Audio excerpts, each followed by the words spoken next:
Well, happening now, crews hard at work trying to contain two wildfires now burning in Washington. At 6 o'clock, I'm Jeff Gianola. And I'm Elizabeth Din. First, let's tell you about the Burdoin fire. It started last week on Friday. It's now burned more than 11,000 acres and more than a dozen homes. Washington Governor Bob Ferguson making a visit to the command center today. He says he wanted to personally thank the many men and women who came in from all across the state and the country to help. From the first moments the fire started to local folks, volunteers out there, and additional resources coming in, really from all around the country, is deeply appreciated. Fire officials say that they are working to contain the Snyder Canyon fire after closing gaps in lines around it earlier today. That fire burned more than 52 acres. Level 3 go now evacuations in effect on Brewer Road itself. Level 1 and 2 be ready notices extended down to Klickitat and Wakayakas. And now Joelle Jones has the latest.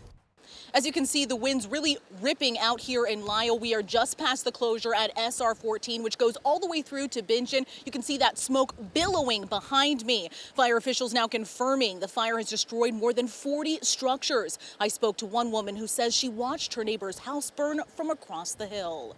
It was a life home for a guy that's here in town. Sounded like an army because the gun shells going off, the propane tanks exploding. Lisle resident Linda and her husband, just a few of dozens under Level 3 go now evacuation orders. Since sparking Friday, the Burdoin fire has exploded to more than 11,000 acres, now at 13% contained. It's not devastating to us, but so many people, it is devastating because it came so fast up old Highway 8 and across that flat. They didn't have time.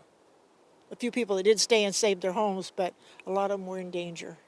Her neighbor's home, one of several structures officials say were engulfed by the blaze. There are 44 structures unofficially that we were able to identify that were lost in the fire footprint. To the northeast, the Snyder Canyon fire, which broke out along Brewer Road Wednesday, has swallowed 52 acres. Klickitat Emergency Management reducing evacuations overnight.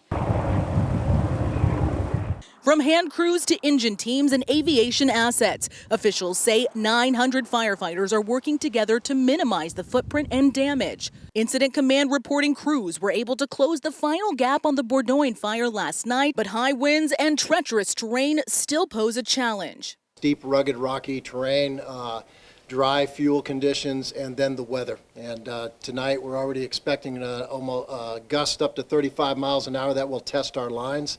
For now, Linda says she and her husband are staying put with bags packed, telling me she's lost a home before and is prepared. I know what it's like to get in the lake and cover yourself with a cloth and get wet because it's coming right over you.